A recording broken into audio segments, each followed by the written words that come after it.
So yesterday, the people of Zimbabwe got to learn that Rutendo Matinyarare, as well as also Paul Temta Tungwarara, had made some form of agreement that is to meet at a round table, and Tungwarara had publicly emphasized that his interest was for Rutendo Matinyarare to de-escalate.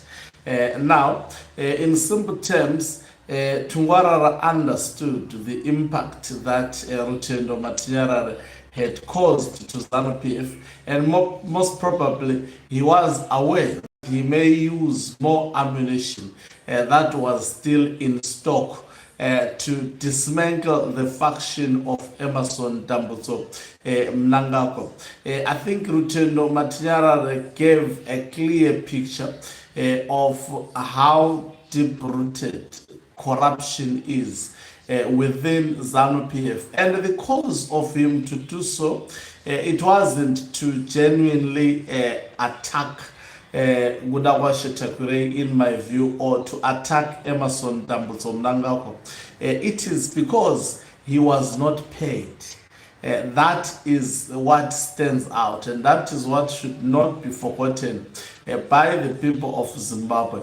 Rutendo Matinyarare's inability to support Constitutional Amendment Bill number 3 and to specifically take aim to Emerson Dambudzo Mnangagwa was not a genuine cause.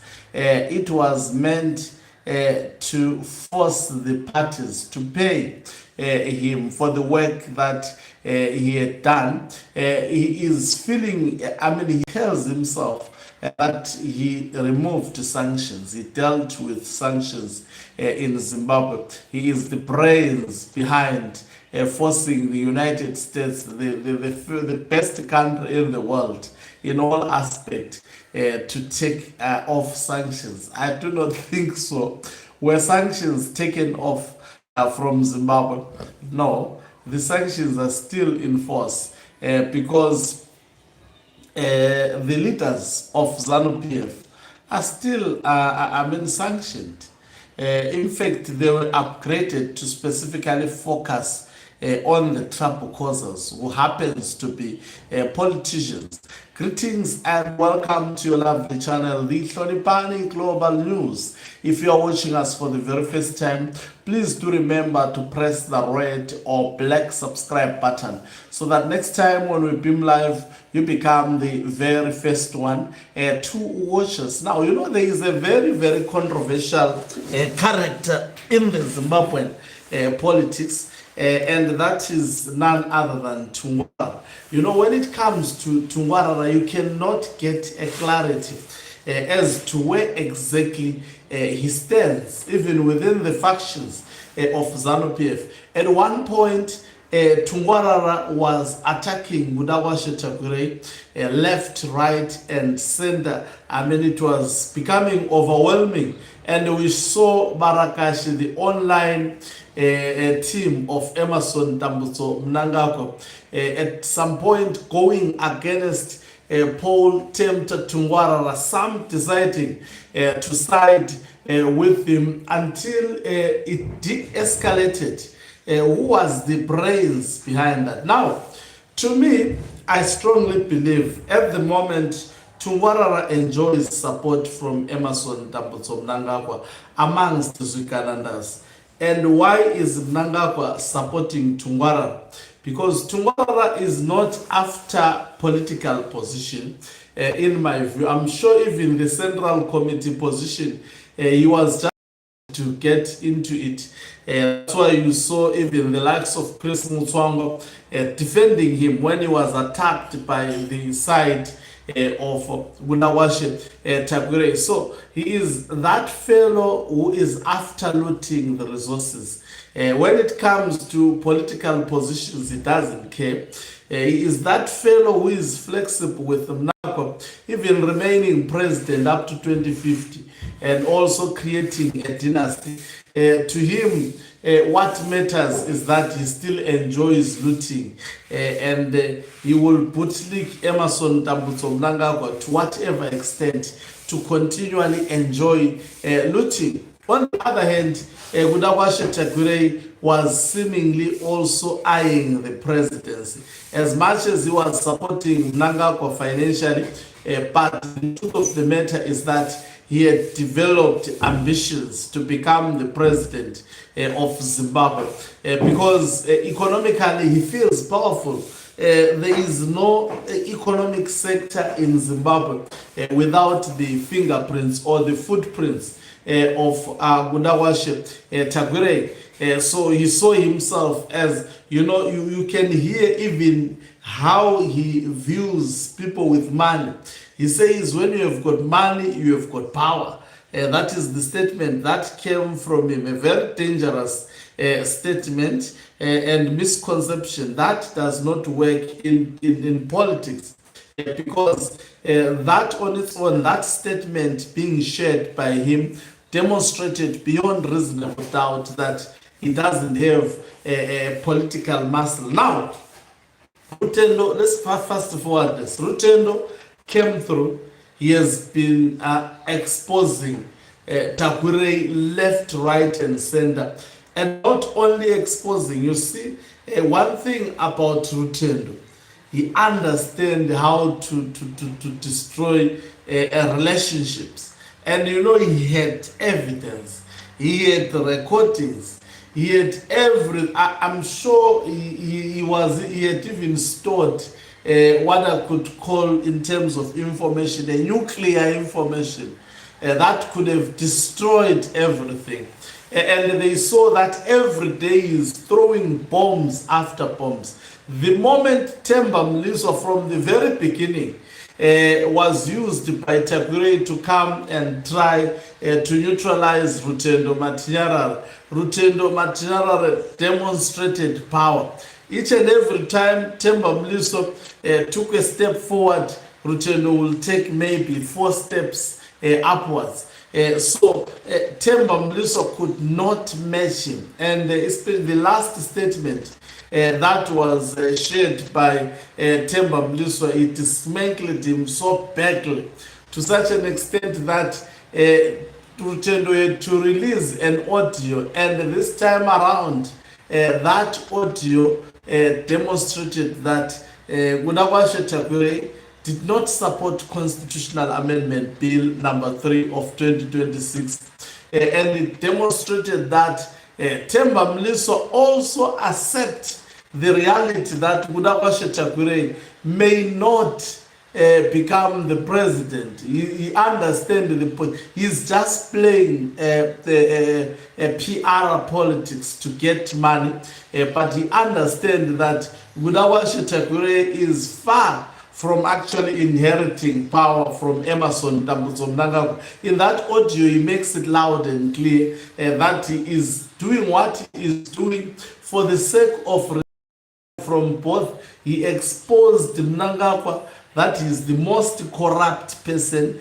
And not only did he expose Emerson Tambutso Mnangagwa, he further also exposed the wife of Mnangagwa, that she is the most corrupt person. She's also running a cartel, defrauding the country. And that information, I'm sure Themba Mliso, wherever he is, at the moment, it will be difficult to be trusted by either Mnangagwa, by either also Auxilia Mnangagwa, and as well as to be trusted by Gudawashe Tagore. In simple terms, I think Rutendo Matinyarara took food from him. But you know what Rutendo was doing? He was not leaving any, he didn't exercise mercy. He was also exposing Mnangagwa. He was exposing everybody. So Tungwarara, as someone who hasn't dealt with the man, having actually interacted, is not dirty to him, was most probably deployed to specifically go after Rutendo Matinyarara. And the intention, I think he didn't hide, is to de-escalate, to tone down because the damage has already been done. You know, the drama that that Rutendo Matinyarare brought into the fore, the moment he began to expose how actually wasn't paid his money, and how he tried to get the money, the hackles that he has faced to get the money. And you know one thing, one thing, I don't like it, but one thing that is coming out clear from Rutendo, to him is not worried about anything. He needs money. So, and also, if you are a good analyst of character, you can tell that Rutendo is after nothing but money. And if they offer him money and say, go and reverse what, you will still start now to make noise. You know, that is who he is. In my view, that's why I said, you know, when I was beginning to cover his stories dismantling the other faction, I noted that it's difficult to trust someone like Rutendo Matinyarare. Now, he has a way of, I mean, he tried to get back to the other side so quick, and I'm sure the other side did not trust him that much to also divulge a lot of information to him, because Rutendo Matinyarare, I'm sure in all aspects he records people. Definitely he has some recordings even of the other side, should the other side pay him more money. But the question is Tungwarara sent to pay Rutendo Matinyarare and achieve this de-escalation? I don't think so, because the damage that Rutendo Matinyarare has done, it is so huge to Emerson Tambutso Mnangagwa, to Budawashe Takwirei, and knowing Mnangagwa is not a forgiving person. We don't know about Budawashe Takwirei, but also sponsoring a character like Mnangagwa and having tried to maneuver with Mnangagwa for such a long time, they possess similarities. Of course, Rutendo to me is a chameleon. He works for his stomach, works for his man, and he doesn't shy away to say. He does it so publicly. He works for the money. The moment Tungwarara called for a round table, he understood him very well, offered him already a car. You know, at some point, when Rutendo Matinyarare said he would send someone, he appeared to not to be comfortable with that. I think the advisors quickly said, no, just allow the situation to be, let the relative come and get the car. But you know, that is very tricky and dangerous. And I think yesterday I explained how dangerous it is for, you know, these cars that are parceled out to people.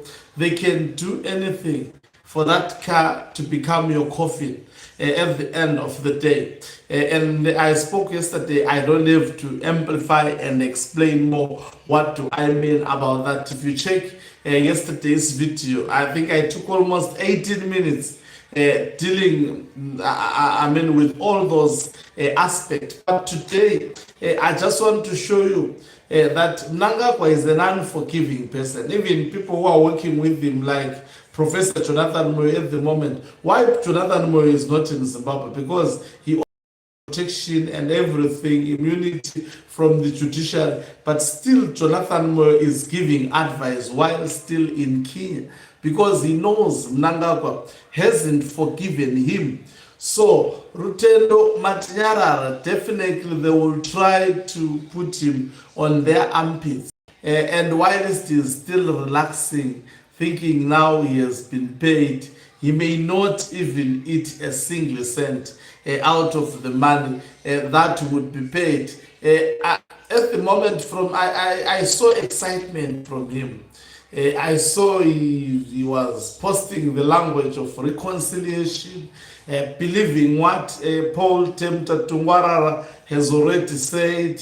I'm sure he has his own strategy of dealing with this issue. But remember, there is this saying, keep your enemy close so that it becomes easier to deal with your enemy. It's easy to deal with your enemy when the enemy is closer. I don't think Rutendo Matinyarara would be viewed in the manner he was viewed before he did what he did, because now they will know every conversation, telephone conversation that you have with Rutendo is recorded. Remember, he spoke of a book that he is busy writing where it's loaded with more information, but he kept on releasing some bits and pieces. And when they noticed that he has a lot of information, now they stop provoking him, because the more you provoke him, the man does not think twice to actually release information. It doesn't think twice. It just spits information so fast. So, in my view, I don't think Tungwarara is offering reconciliation as it appears. There is no reconciliation. He is playing politics, and he is playing very, very smart. Paul Tempter, Tungwarara. The idea is to get rooted. I think at the moment they cannot get him, but he keeps on throwing a lot of bombs. And on the other side, I hope Rutendo Matinyarara is alive to this fact that car on its own may be a death trap. In my view, ZANU-PF can do a lot within that particular vehicle. When you get into it, it starts moving. You switch on the aircon and everything that is there. They have got many options through that vehicle to actually manipulate it to get their desired end. Someone will say, no, maybe you're speaking, you've got jealous. No. Knowing ZANU-PF, I've started ZANU-PF for quite a long time.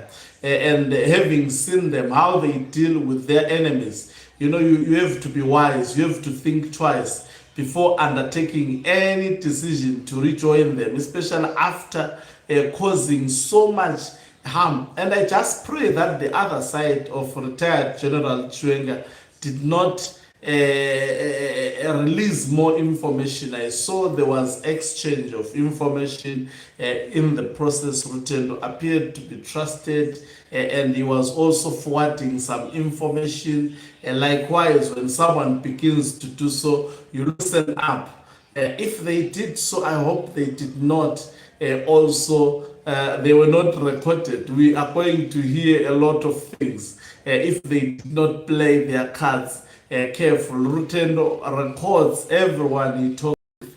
Rutendo cannot be trusted. He's not a loyal someone. Rutendo is after his pocket, in my view. If ZANU-PF can actually pay him all the money and actually give him maybe an extra million to say, no, can you campaign for Cape 3? You may be surprised. You may just like you are surprised that he's distancing himself from Cape 3. Remember, he opposed Blessed Keza. He was fighting with Blessed Keza. He revealed it because he was paid to do so. He did not do so because he liked it. And when Rutendo makes noise, it's difficult to ignore that particular noise. I thought I would never reach 18 minutes. Let me love and leave you. Please don't forget to subscribe. You can also financially support this channel by pressing the join button and be part of our members who are the heartbeat of this channel. You can equally do so by pressing the thanks button and send us stars. Okanqobo Mhlabane is signing out. Let me love and leave you. Let's meet on the other side of the live broadcast. It's called to this side. I don't know.